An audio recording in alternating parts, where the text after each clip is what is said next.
Last time we were talking about Japan.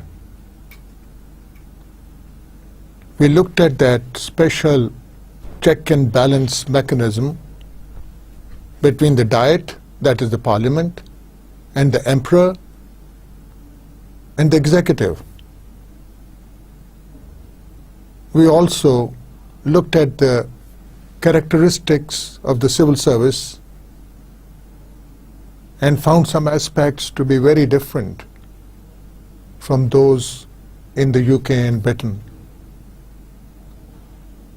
And then we went on to look at the local government arrangements in that country and found another very interesting characteristic, that the local government and the unitary government, that is the central government, were very much on the same wavelength. And the mayor of the various local bodies was actually working both for national and local benefits. Today we move on to another very interesting country and with a very interesting constitution and a very powerful civil service, that is France. A little bit of background about the French Constitution. The revolution in the 18th century, the French Revolution, had a great impact on the minds of people then and thereafter, and that gets reflected in the constitutions after that, in the republican constitutions after that. The French have experienced 3 monarchic, this is the whole spectrum, 2 dictatorial, 3 imperial, and 4 republican constitutions. Imagine. All kinds of experimentation, but stemming from that great historical event of the French Revolution, during which the guillotine was actively beheading the high and mighty, and the oppressed classes, the working classes, had really come up and said enough was enough.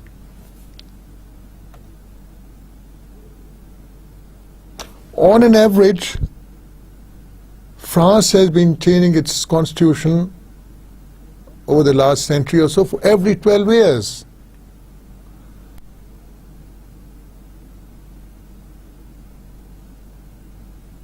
And right now, we have a republican type of constitution in France. Now that is supposed to be a very, very democratic constitution. Any republic, the very concept of republic connotes representation of the people. And it's much more strongly expressed in the will of the people in a country with a background like France.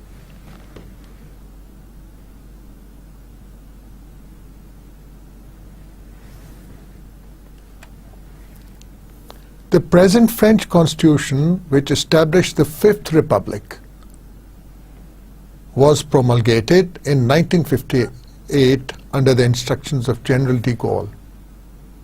We all know what a powerful personality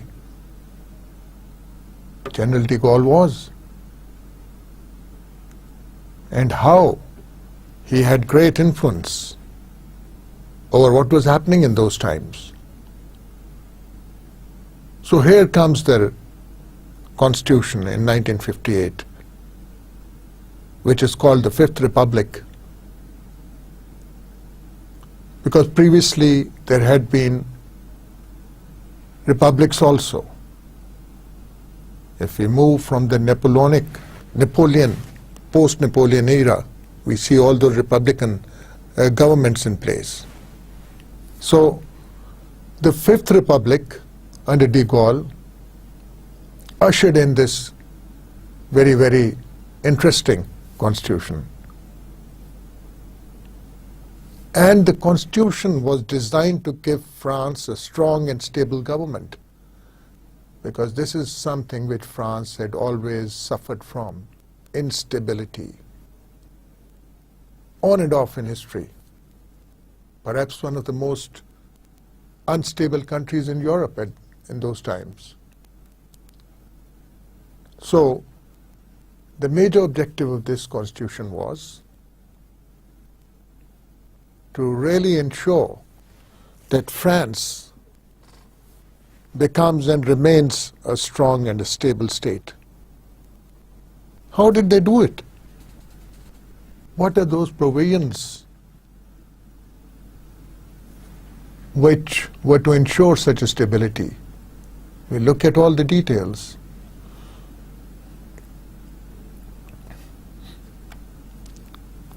So let us look at the features of the French Constitution. It is a written constitution, unlike the British Constitution. And we know that written constitutions are always rigid, not very flexible, and they have to be followed in letter and spirit by each and every organ of the government. And when it comes to the document itself, it has a preamble, like we have in our own constitution, a preamble, 92 articles, which are divided into 15 chapters. And each chapter deals with one or other aspect of the government. And very important, it declares liberty, equality, and fraternity as motto of the Fifth Republic. And one is reminded of the Statue of Liberty too in New York, which reflected that spirit of the French people to be free and with full liberties, live a life full of liberties. And they wanted the American counterparts to do so.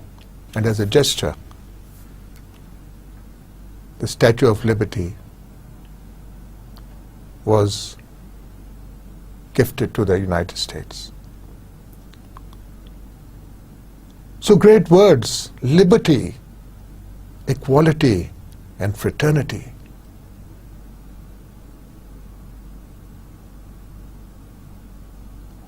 Equal treatment for all kinds of liberties, and fraternizing,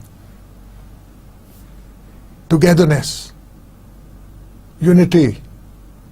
These are the underpinnings of the Constitution of France, the 1958 Constitution of France, provided by de Gaulle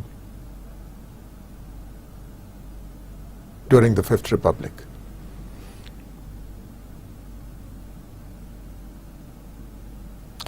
So Article 2 of the Constitution states that France is a republic, indivisible, secular, democratic, and social.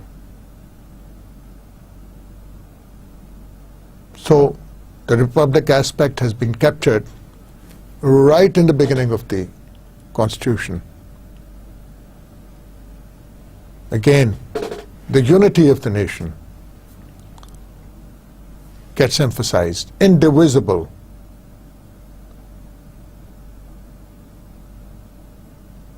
No one is expected, no region is expected to ask for independence, as Catalonia has been doing for long in Spain. secular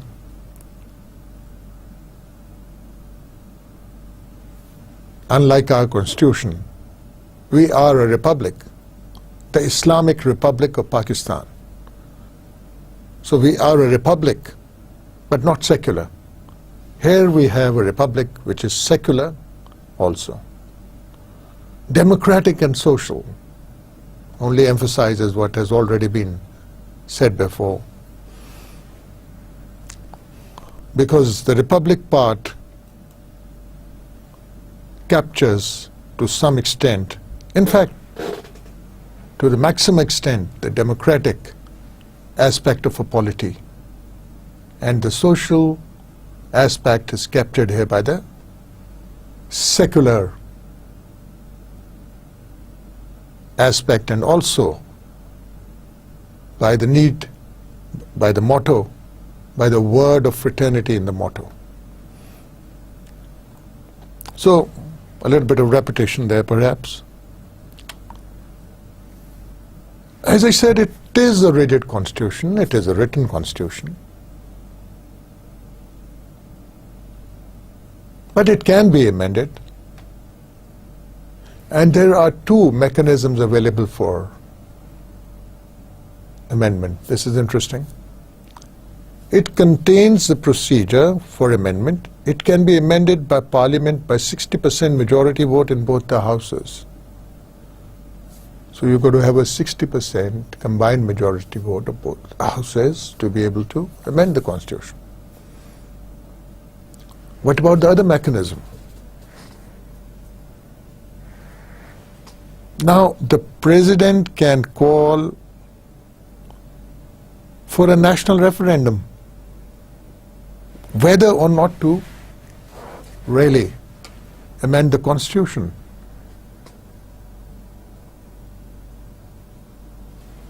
So, we got this power of the President, which in a way is overriding the Parliament. That okay, the Parliament did not or does not want to bring about a particular amendment, but the President feels that such an amendment is in keeping with the will of the people, in keeping with the good of the people, and is extremely necessary for the nation, then he can go to the electorate straight away. Referendum. Each and every one casts a vote. So we'll, as we move along, we'll see that the President of France is a very, very powerful president indeed. Some say even more powerful than the President of the United States. Talking in terms of Constitution and powers given by the Constitution to the office of the President.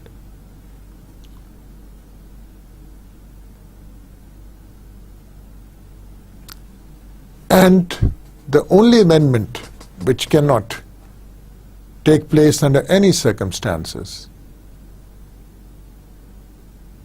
is that of changing the nature of the government and the state.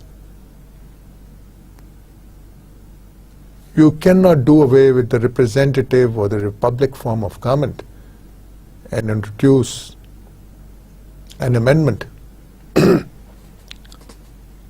which calls for monarchy or calls for an autocratic setup. No, that's not possible.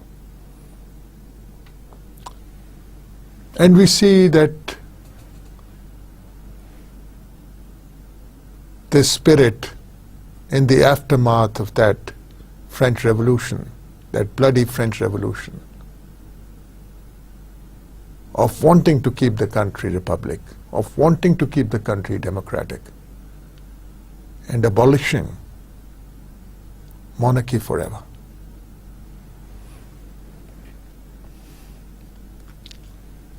Some more features. France again is a unitary state like the UK or Japan. And as such, there is no division of power between the central and local or provincial governments. So all the other governments, there's a whole series of local governments, a number of tiers we'll be looking at.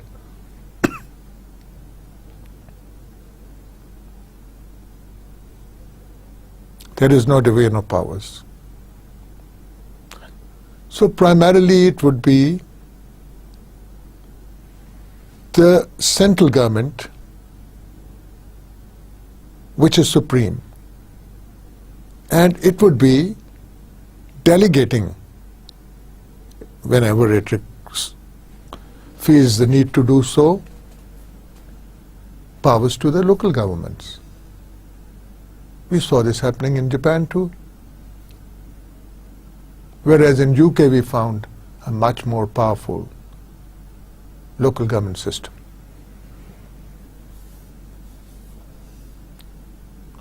France is even more unitary than Britain, and local governments are created and abolished from time to time merely to suit administrative convenience. So if the central government deems fit, that is the government of France in Paris deems fit that we have to abolish some local government, here it can. Sweeping powers. It can even create more.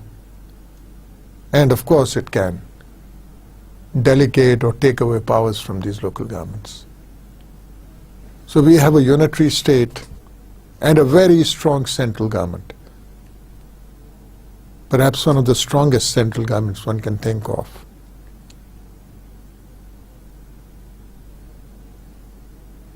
Which has a lot of control over the local governments. Although many theorists say that it should be the other way around. The local governments should be as autonomous as possible to be able to provide the best of service delivery at the grassroots level. Their strings should not always be getting pulled by the central government. That would hamper their efficiency.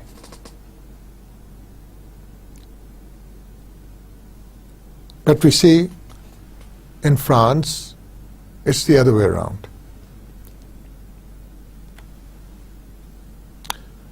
Now, the French Constitution is something of a cocktail. It's both quasi-presidential and quasi-parliamentary, a mixture of the two. And actually, the Constitution does not spell out what form of government there is going to be in the Republic. This is very interesting. Perhaps the only constitution which does not clearly specify the form of the government. And it has its merits and demerits. So the French Constitution mixes up the parliamentary and the presidential system. But we see a very, very, very powerful president. We could say it's more tilted towards the presidential form of government, because it provides for a powerful president directly elected by the people for a 7-year term. Long term for the chief executive. And on top of that, there is no bar on the number of times the same person can run for a president. You could be elected twice, thrice, 4, 5 times. Well, you would need a long life for that, but the Constitution provides for that.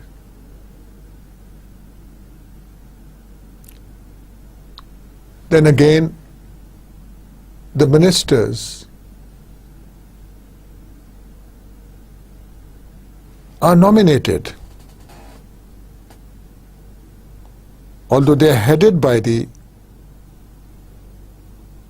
Prime Minister, the ministers are not members of the Parliament. Another very interesting feature. You have there is a nominated council of ministers headed by the Prime Minister, which is responsible to the Parliament. However, the ministers shall not be members of the Parliament. यानी ये France का एक बहुत ही special characteristic है कि वहाँ के ministers जो हैं ज़रूरी नहीं, इनफैक्ट पार्लियामेंट से नहीं होते, इलेक्टेड नहीं है, एक काउंसिल ऑफ मिनिस्टर्स है, prime minister is elected but the ministers may not be.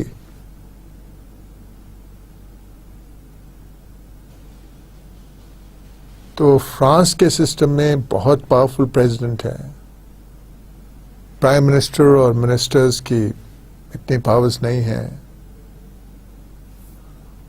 और हम आगे चलकर देखेंगे कि प्रेसिडेंट की पावर्स क्या है, बेपनाह पावर्स है.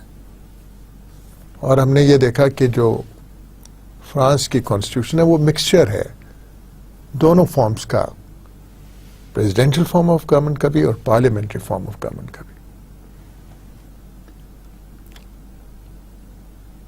Now the actual houses, again two houses here, bicameralism,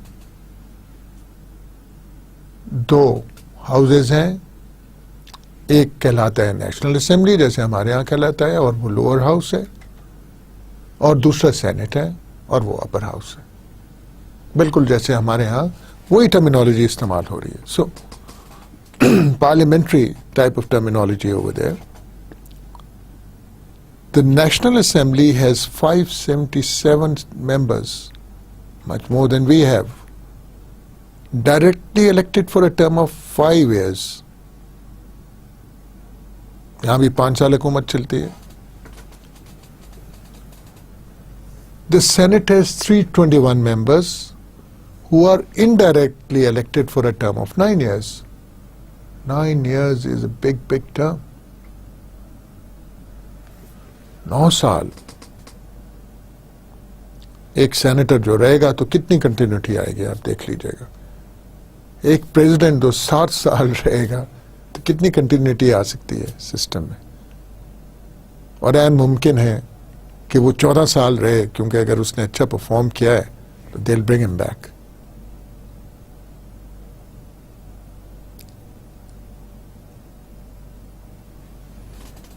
The lower house is more dominant and powerful.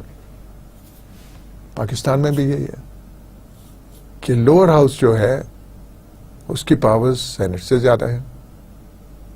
Prime minister वो इलेक्ट करता है. So the executive comes from the lower house in the shape of ministers in Pakistan. Whereas in France, it is the Prime Minister, the head of the executive.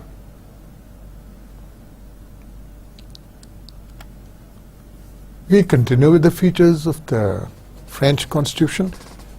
It has a rationalized parliament. Interesting word, rationalized. Not with sweeping powers. A parliament which cannot get drunk with its power, you know, like at times it happens in our country.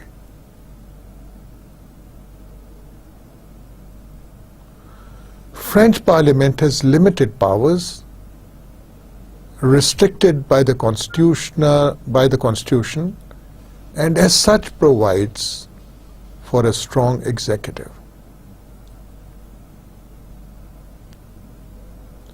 They are particularly restricted vis-a-vis the political executive.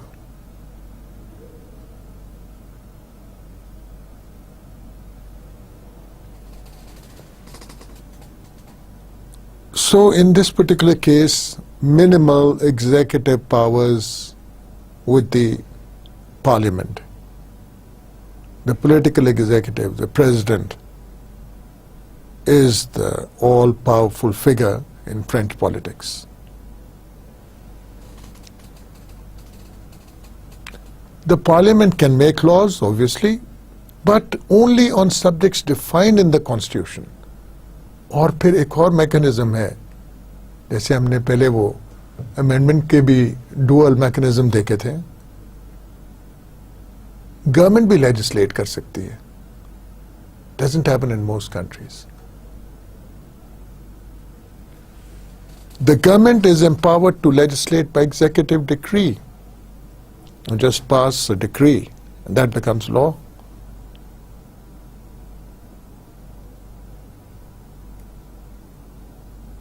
The president will pass a decree and it's a law, no challenging. But the National Assembly itself is very much empowered to legislate.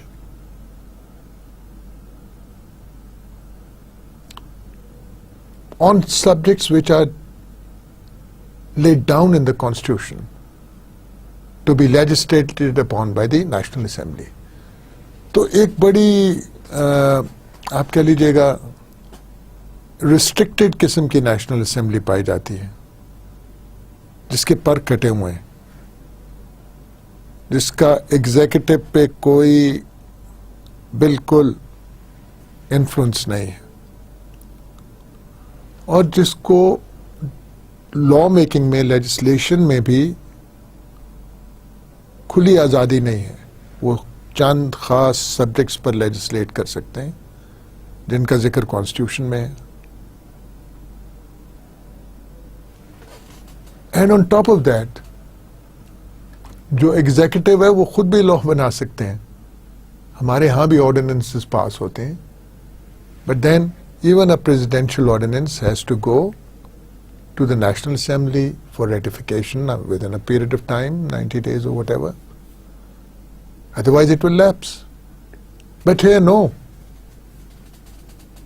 The legislation done by the National Assembly or a decree of the executive are at par. They are laws. Both are pieces of legislation in a way. Both are statutes. One may have come through the formal legislative process and the other through the executive process.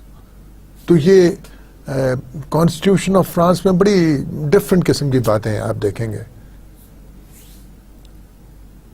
The parliament can also delegate law-making powers to the executive. कौन सी parliament करेगी? हमारी parliament करेगी क्या?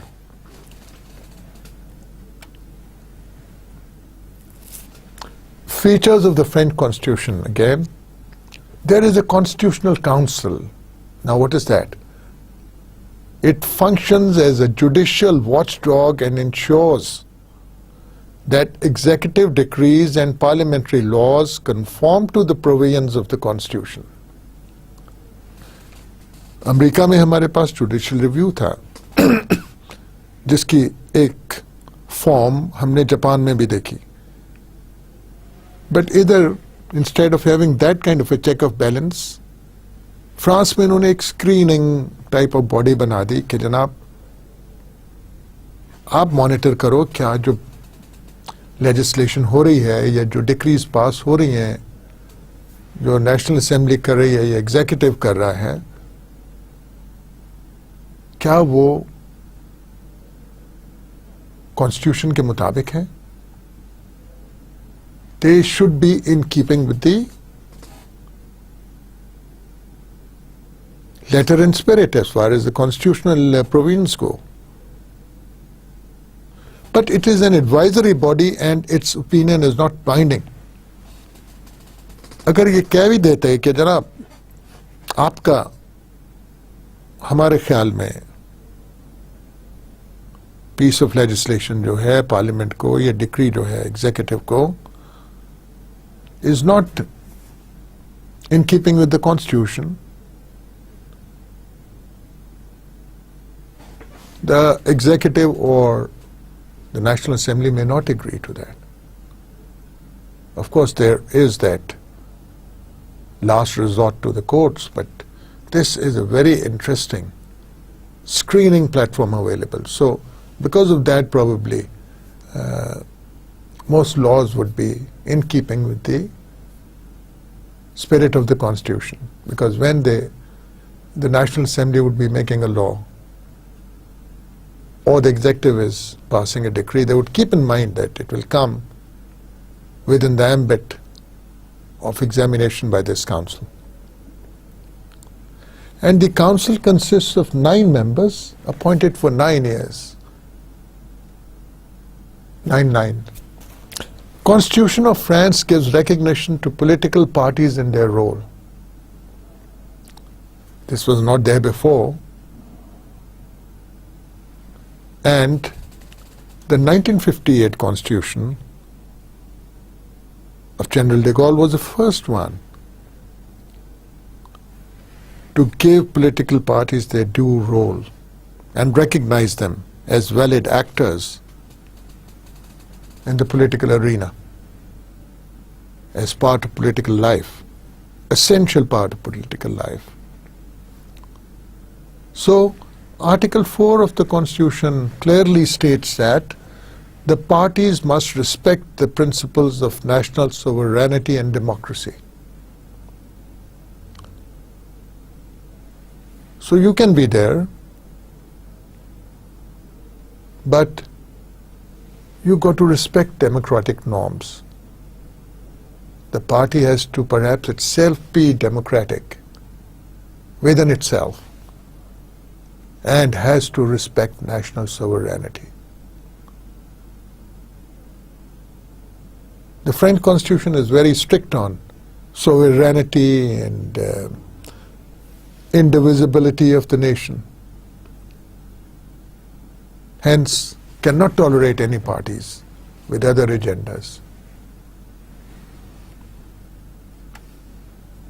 अब हम आते हैं उस पावरफुल पर्सन की तरफ जिसको फ्रेंच प्रेसिडेंट कहते हैं. इनका इलेक्शन कैसे होता है?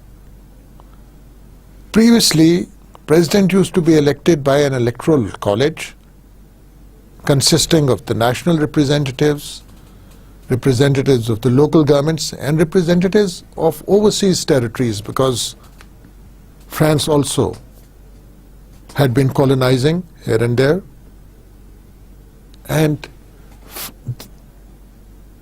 the population of that colonies was technically part of the French Empire and hence under the French president. And so we had an electoral college as we have in the US for electing the president. But then it changed. The Constitution was amended in 1962, and now the president is elected through universal suffrage, which means everyone votes. One man, one vote. One woman, one vote.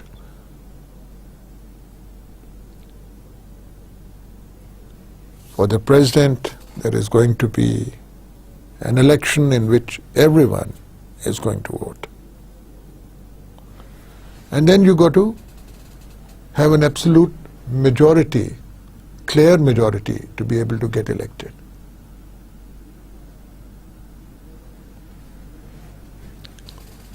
What happens if one candidate does not get an absolute majority? Let's say there are 3 candidates.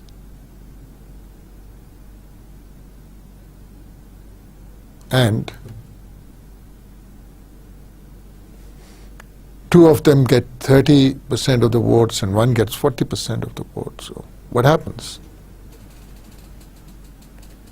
There'll be another ballot. In this second ballot, only the top 2 candidates who had the maximum votes will be left in the field to contest with each other. And again, of course, वही जीतेगा जो ज़्यादा vote लेगा, absolute majority लेगा of the votes cast. तो ये थोड़ा सा लंबा involved process हो जाता है. ख़ास तौर पे जहाँ पर स्टक हो जाए सिस्टम कि कोई किसी को क्लियर मेजॉरिटी ना आई हो. Closer home, it reminds us of the Afghan system. In Afghanistan also you have this similar balloting system for the president, where you go in for a second round of balloting in case of no clear-cut winner during the first round of ballot. So we have this example closer home too.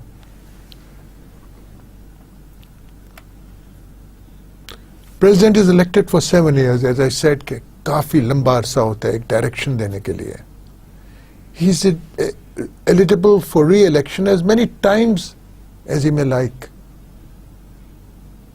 जी मैंने तो दोबारा election लड़ना है, फिर 7 साल मिल गए आपको.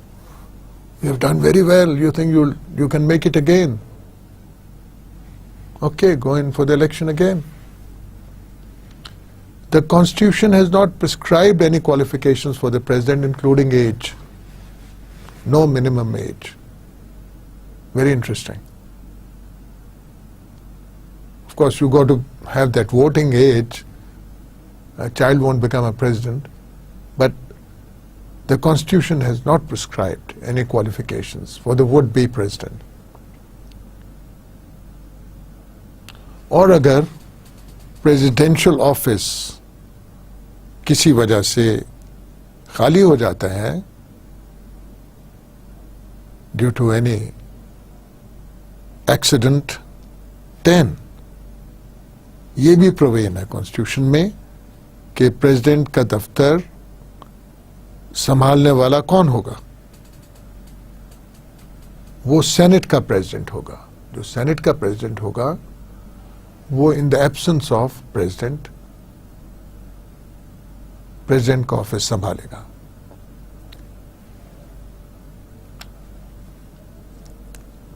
फिर रिमूवल, एक तो आपने उसको 7 साल के लिए इलेक्ट कर लिया, इतनी पावर्स दे दी.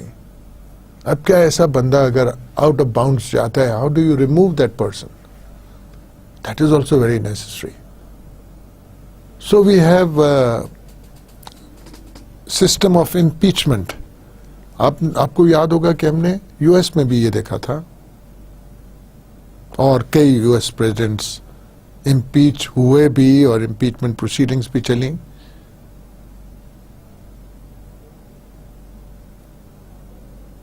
निक्सन ज़हन में आते हैं और उनका Watergate scandal.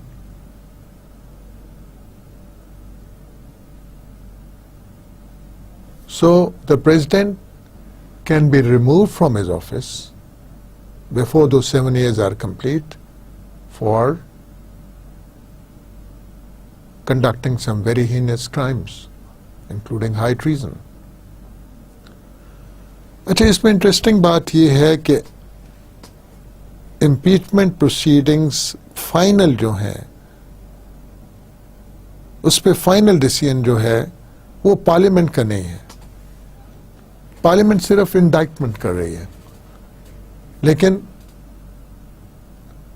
High court try करेगा और डिसाइड करेगा ये केस इम्पीचमेंट का. So high court of France would finally decide on this case. In a way, the parliament would be the prosecutor.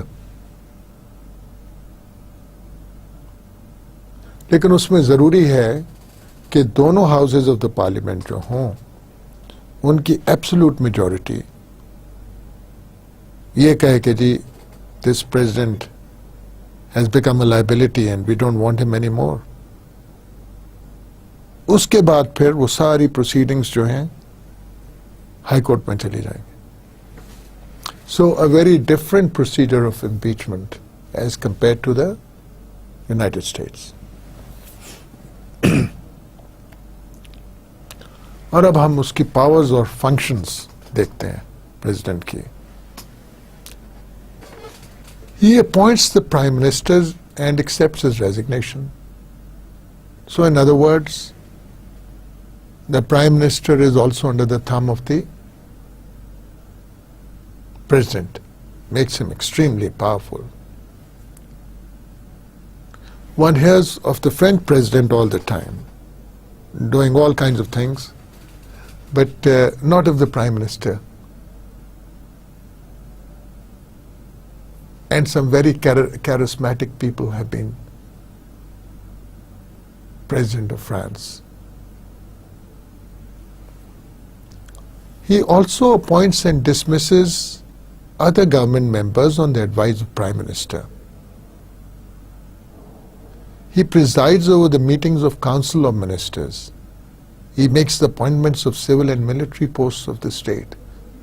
So, everything, all kinds of appointments, very big power, with unilaterally, without any advice, without any hearings, or without any approval of the National Assembly or the Senate.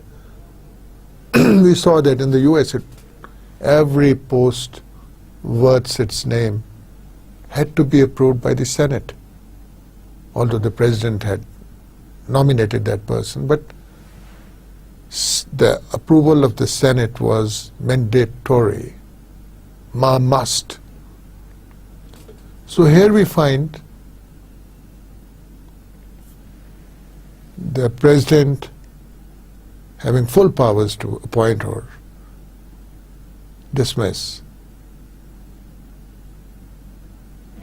the senior officials in civil service and the military.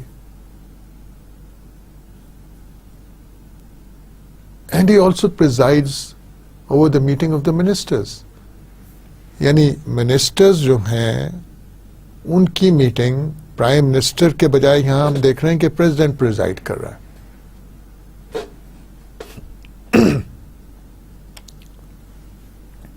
He is commander-in-chief of the armed forces. Like in the US, the military has to obey the president. He is making all the appointments in military, और साथ साथ वो, और इसीलिए वो commander in chief है.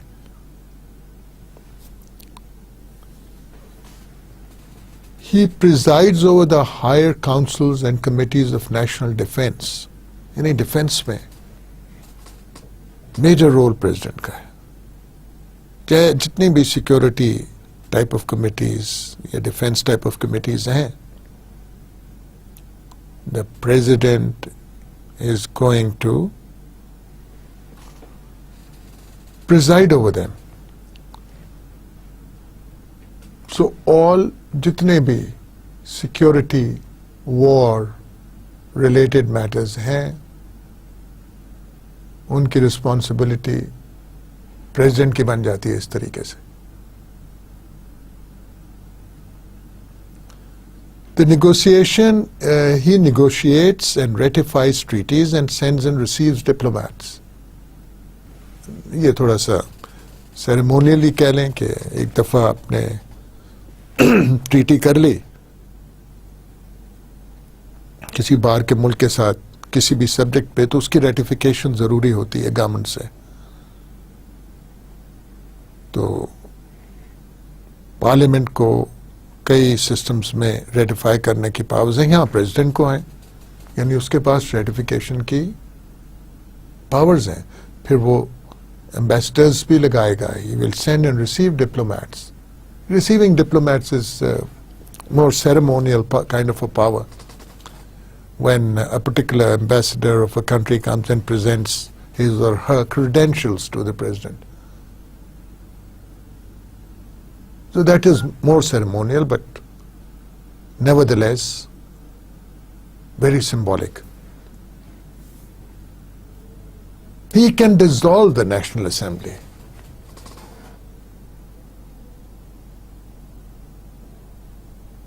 Now this is really a very, very sweeping power of the president, that the elected National Assembly can be dissolved by him unilaterally, by him or her. तो ये एक सीरीज ऑफ पावर्स है, यानी बहुत लंबी line है, list है powers की, जो प्रेसिडेंट ऑफ फ्रांस को दी गई है। कमांडर इन चीफ भी है, मिनिस्टर्स की काउंसिल को भी प्रिजाइड करता है, और हम पहले ही देख सकें कि एग्जीक्यूटिव वो लेजिस्लेट भी कर सकता है, और वो नेशनल असेंबली को डिसॉल्व भी कर सकता है। चूंकि वो क्योंकि वो काउंसिल ऑफ मिनिस्टर्स को प्रिजाइड कर रहा है, जो कि बेसिकली प्राइम मिनिस्टर का काम दूसरे मुल्कों में होता है पार्लियामेंट्री सिस्टम में, हमारे यहां भी। तो prime minister is in a way very much under the control of the president. Again, since he can dissolve the National Assembly, तो National Assembly भी उसके influence में हुई, और वो commander in chief भी है forces का, तो सारी military भी उसके influence में हुई. So the one strong man, सारी appointments कर रहा है वो, और बगैर किसी से अप्रूवल लिए या किसी को से कंसल्ट किए या कनकर किए, कोई एडवाइस नहीं किसी से आ रही किसी भी चीज में। जैसे हमारे यहाँ है that the prime minister, that the president takes certain decisions only on the advice, he cannot do it himself or herself, does not enjoy the powers. In our constitution, many things, many functions can only be performed by the president on the advice of the prime minister. और बसा औकात वो binding होती है. He has to do what the PM says. Not here. It's the other way around. यहाँ पर prime minister की हैसियत ही ना होने के बराबर है। हम कह तो रहे हैं कि ये quasi judicial, quasi parliamentary, quasi presidential setup है, लेकिन प्राइम मिनिस्टर के नजर नहीं आता स्कीम ऑफ थिंग्स में, और इनकी powers and functions. He presides over and represents the French community. He appoints the president and 3 members of the Constitutional Council. Constitutional Council जो है, very important body we saw, the watchdog.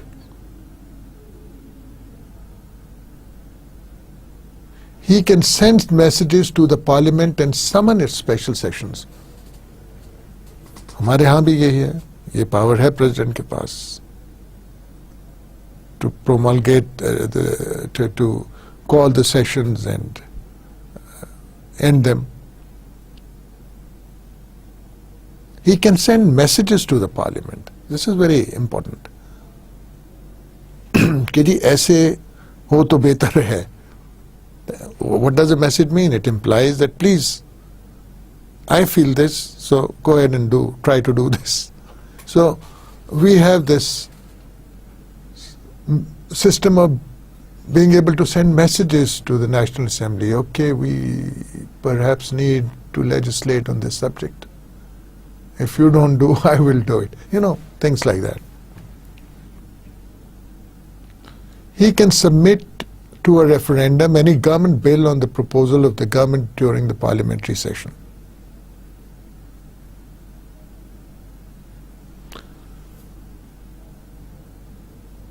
He can further, of course, he signs the ordinance and decrees that have been considered by the Council of Ministers. वो हमने देखा था कि preside भी उसको कर रहे हैं. So he is presiding over the Council of Ministers and also authenticating their decisions.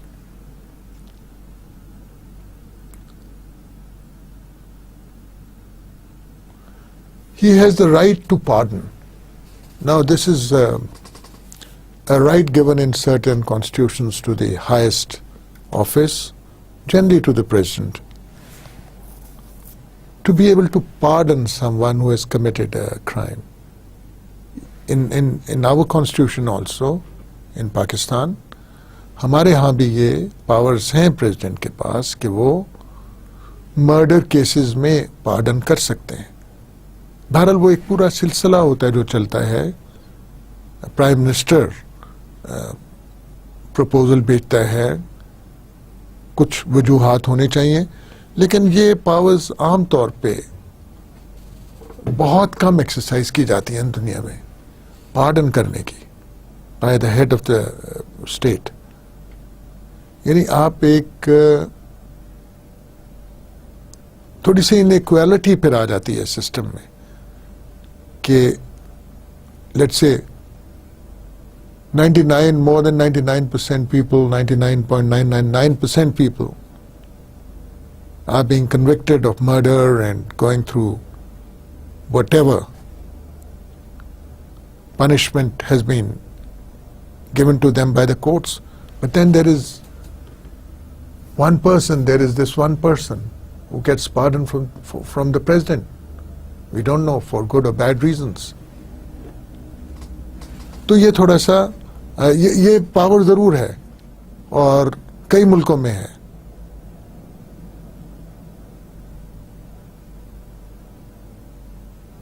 और इसी तरह फ्रेंच प्रेसिडेंट के पास भी ये पावर है कि वो पार्डन कर सकता है. The president he presides over the higher council of the judiciary. ये भी इंटरेस्टिंग है कि प्रेसिडेंट जो है वो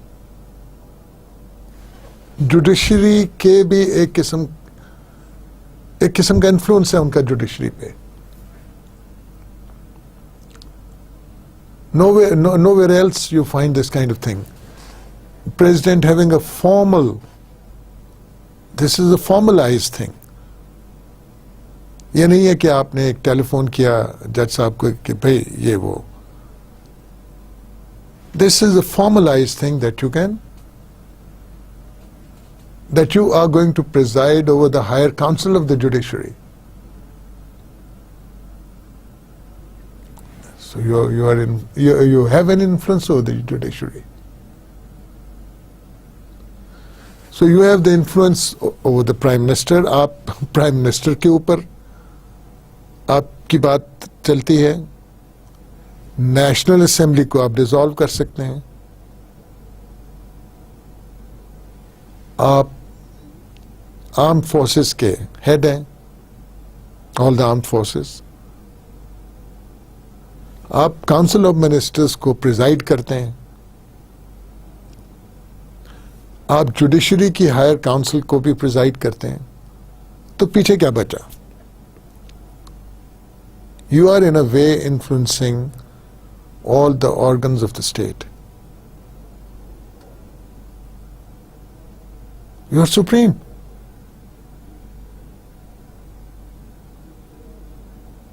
But at the same time, it says, he is the protector of the independence of the judicial authority. You've got to have a very, very different kind of person.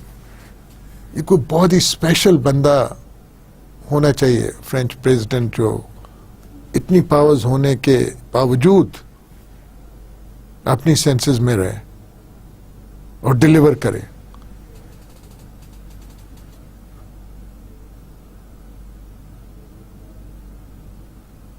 क्या de Gaulle ऐसा बंदा था? And he is expected to preside over the higher council of the judiciary and also protect the independence of the judicial authority. So here we are seeing कि जो president होगा वो एक बहुत ही balanced individual होगा जो एक शायद डायरेक्शन भी दे रहा है जुडिशरी को और उनकी इंडिपेंडेंस भी प्रोटेक्ट कर रहा है. So the president actually becomes a buffer in a way between other forces in the judiciary. No, I'm protecting the judiciary. Judiciary has to be independent. Judiciary has to be fair. No one will be allowed to meddle with it.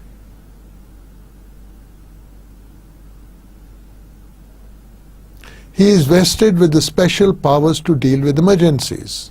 ये तो हमारे यहाँ भी इतनी emergencies आती हैं और constitution में provision है to be able to assume powers, all kinds of powers during emergencies. The executive can assume those powers during emergencies. आपने देखा होगा कि जब हमारे यहाँ अर्थक्वेक या फ्लड्स आते हैं तो इमरजेंसी डिक्लेयर कर दी जाती, which means that there becomes a stronger hold of the executive which can coordinate better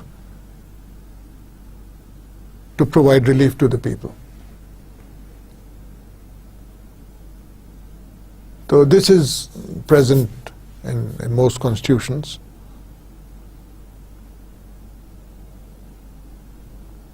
अच्छा, ये आगे वो दोबारा वो आ गया, dissolution of the national assembly कैसे होगी?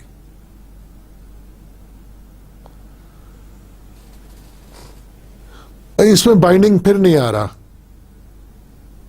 He can dissolve the National Assembly after consulting the Prime Minister and the presidents of the two assemblies, that is the two houses of the Parliament. तो अगर जो powerful house है, जो lower house है, national assembly है, उसको pack up करना है या डिसॉल्व करना है, घर भेजना है उन लोगों को, जो भी वजूहात हों, लेकिन प्रेसिडेंट साहब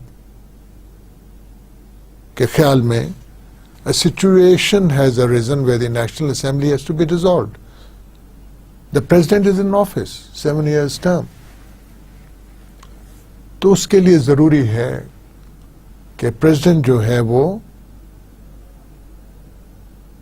कंसल्ट करे दोनों असेंबलीज के, यानी सेनेट के भी और नेशनल असेंबली के भी, उस असेंबली के भी जिसको वो तोड़ना चाह रहा है, उनके प्रेसिडेंट्स को, यानी कि हमारे यहाँ जिसको स्पीकर कहते हैं, उनके स्पीकर्स को, और the prime minister also. So he will consult. It is mandatory, it is necessary that the President consult with these people before dissolving the National Assembly. So we have enumerated about 18 overriding powers of the President of France. An absolutely powerful person, chief executive of a country with a very different kind of constitution. So we selected these 4 countries to be able to portray the differences in the approach towards democracy, in parliamentary democracy, presidential form. They are all democratic structures. UK is a democratic structure, US is a democratic structure, Japan is a democratic structure, and so is France. But look at the differences, the variety of what is available all over. Look at the constitutions. What kind of checks and balances are provided between the 3 major organs of the state in each constitution? How has the chief executive been envisaged in these 3 constitutions?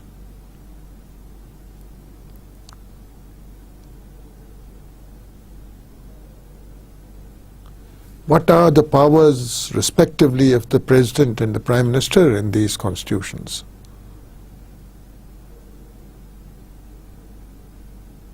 and where you have monarchies, or rather where you have a king or queen or a monarch, as in the case of UK and Japan, as titular heads, as ceremonial heads. How important is this symbolism?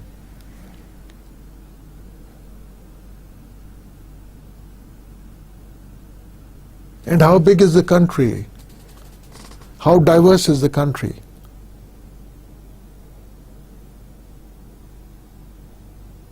Is it a country with a very diverse population of different ethnic backgrounds or different stock of races?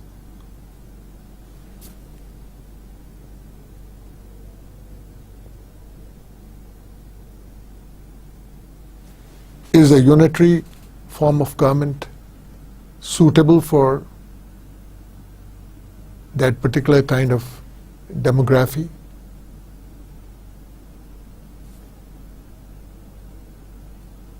So we have been looking at all these constitutions which form the basis of everything that happens in a country, and most of all the administrative system.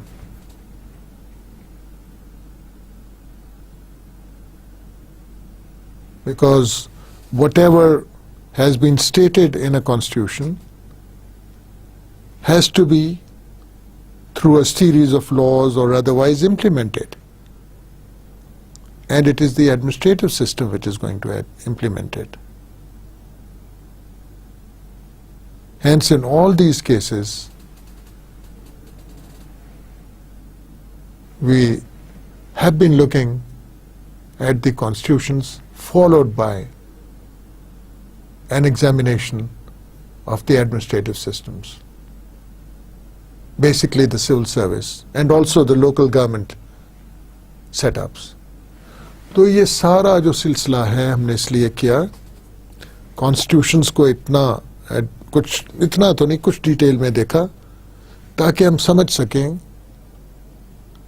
कि वहाँ का administrative system जो है उस पर constitutional impact क्या है और क्या क्या चीज़ें कॉन्स्टिट्यूशन में से निकलती हैं जो उस एडमिनिस्ट्रेटिव स्ट्रक्चर को जन्म देती हैं. Letter and spirit of the Constitution counts, not just the words.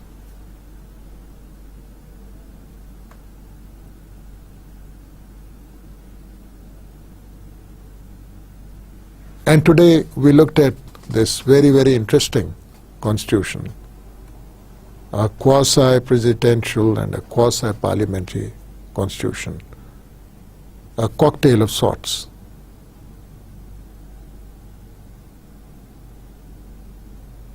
And outstanding in this constitution is the extremely powerful French president.